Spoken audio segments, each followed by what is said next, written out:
Oh hey, didn't see you there. Welcome to Neil's Shed, where today, I'm cooking chicken.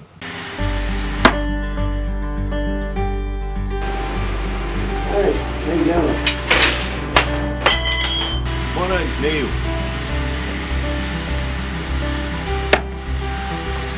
Welcome to my shed.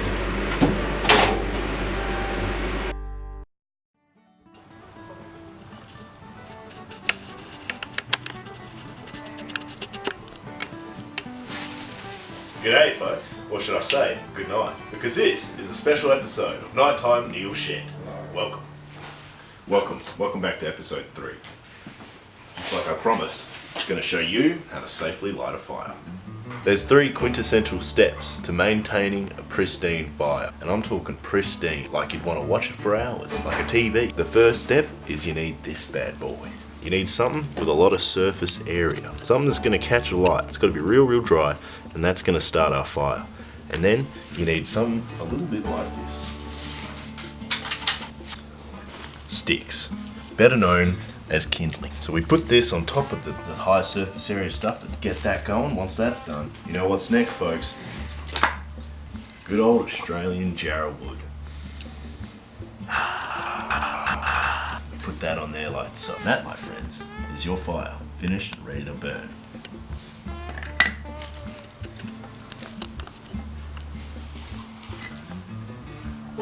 So what we need is a lighter to start this magnificent process. Marcus, do you have a lighter? Where's the lighter, mate? A lighter. Here we go. So the first step is finding a type of material, whether it's paper, newspaper, cardboard, or something like this. Wood shavings. And willing to set ablaze. Wood shavings. Just like that. It's got to stay alight. It's just got to stay alight. It's just got to stay alight. How about we try putting it on? Come get this. Now what we're going to do, we want to get this fire started. Just a little bit of flame and an ember going. And once that's going, mate, we'll have fun. What the fuck's going on here? The fuck isn't this shit lighting? I tried this yesterday, it's not fucking worked. Alright folks, all you need is just a little bit of kinder and a light. Come in here, Marcus. Get a good look at this. Whoa, alright, see, that's all you need. Just a little bit of kindling and a lighter. Very natural, that happens all the time. As long as you got a good amount of kindling, that just happens, alright? So the important step now is to get the little sticks in there, just to feed that fire a little bit before we really start putting some lumber on this. No chemicals are needed for this process. It's 100% natural. You cook right on this fire, mate. Now this is the make or break point, folks. Get a look at this, Marcus. Come in here, mate. Get a look. Come in here, mate. Oh, that's hot in there. So that's one thing about fire, is it's very hot. We've lost that piece of wood. That's all right. I've got another one. Always bring a plan B and set up. Done. Oh, for fuck's sake. All right, Marcus, I need a hand. Marcus, I need help. Oh, that's okay. All right. Just like that, folks. Just like that. Easy as that. Eventually, these 2 pieces of wood, they're gonna set alight. They're gonna set alight. You know, at this point, you can just still keep adding your sticks.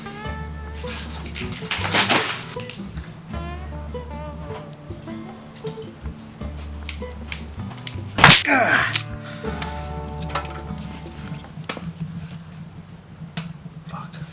So once you've got your fire established, folks, the next step is maintaining it. Now that's the most important step, because if you don't maintain your fire, you could likely start a bushfire and kill dozens, if not hundreds of thousands of people. It's happened before, I've seen it. No embers in there going anywhere, not going to fly anywhere, they're not going to hit anyone in the face or anything like that. Most importantly, they're not going to travel off into the bush, our most pristine, magnificent bush that no one should ever harm.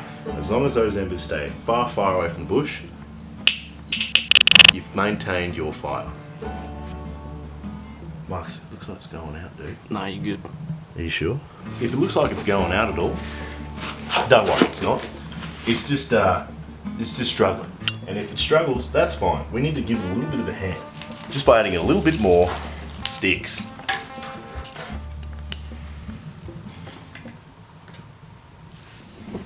As you can see, folks, the fire has gotten quite large, and that will happen. Don't be afraid. That's just a natural process of fires. As more material, or as we call it, fuel, sets ablaze, the fire will encroach on its area. That's why it's very important to keep it away from the bush. Very important to keep it away from the fuck. But one important thing to make note of is this.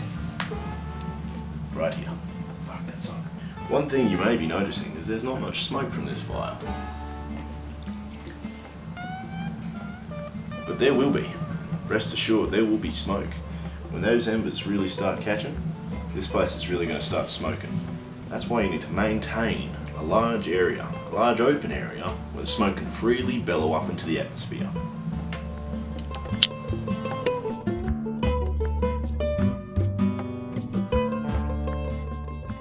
Now, it is often said that fire was man's most ingenious invention. The fact that you can just simply do so many things with fire. You can farm with it, you can cook with it, you can clear lands and again farm with it, or you could just simply light your cigarette with a fire. G'day, Neil. G'day, mate. Go ahead.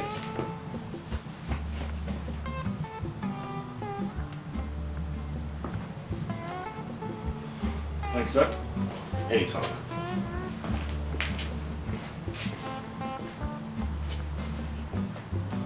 Now the next step that you might be wondering is, can I cook on this fire? You sure can. You sure can.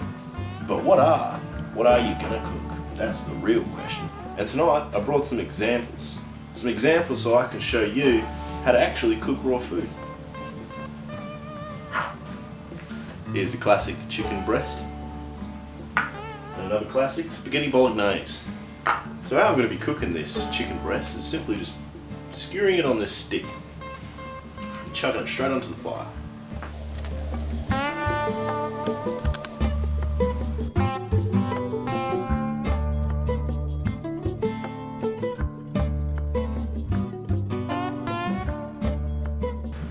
Rotisserie de Legend de Poultry.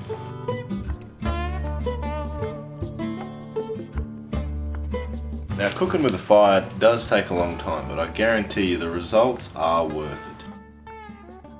The flavours, the absolute taste of the wood just comes straight out and goes straight into whatever you're cooking.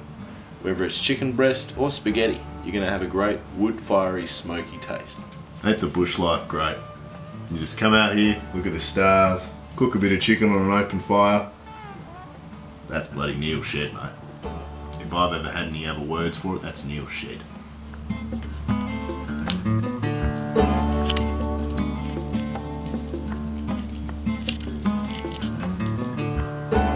Bloody good. Bloody magnificent. Wood shavings. Wood shavings. So this whole process, I've been cooking the old chicken breast straight in the lip of this chimera, and I'm going to show you another way you can cook it, which might be more sufficient for different cuts of meat. It's a smaller piece of meat. If your flame is too tall, you might want to just pop it on the top there. Just pop it on the top. And if you really want that charcoal taste, just stick it right in the embers.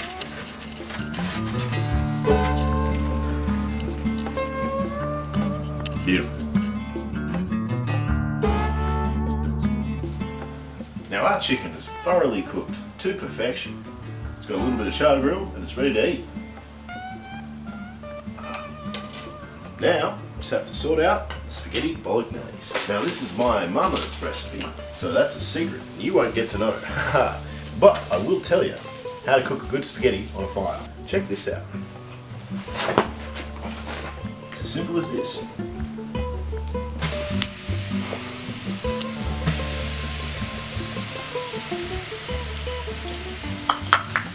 Let's let that rest for a good 5 minutes. Get your spoon, spaghetti lemon weedy. Mamma mia! Say that again. Spaghetti mamma mia, it's mia, mamma mia. Papaputu, Sparmigiano. You're ready to eat.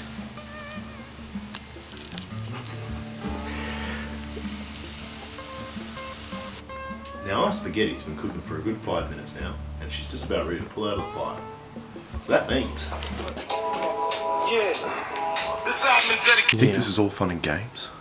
This may be Neil's shed, but this is my fucking production. Cunt. I knew that spaghetti was a bad idea.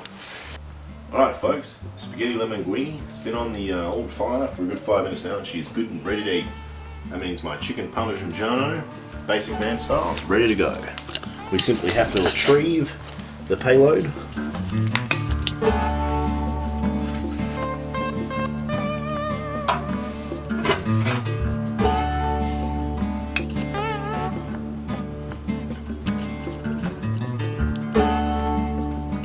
You'll be thinking, Neil, isn't that going to be ashy? Not at all, folks. Not at all.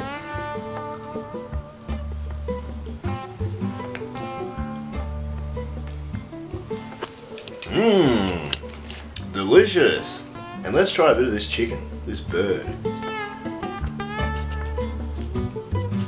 Yum, yum. And that's it. And that's it, folks. That's how to prepare, maintain, and cook a meal on a home fire. Thanks for joining me at Neil's shed, or Neil's backyard. Oh, fuck me. Thank you for joining me on Neil's shed. Stand up. And I'll see you next time. Say it again. Bye. Say it again. Say it again. No, you should have just been quiet. That was funny. Oh my god. That was funny. Sorry. Cunt.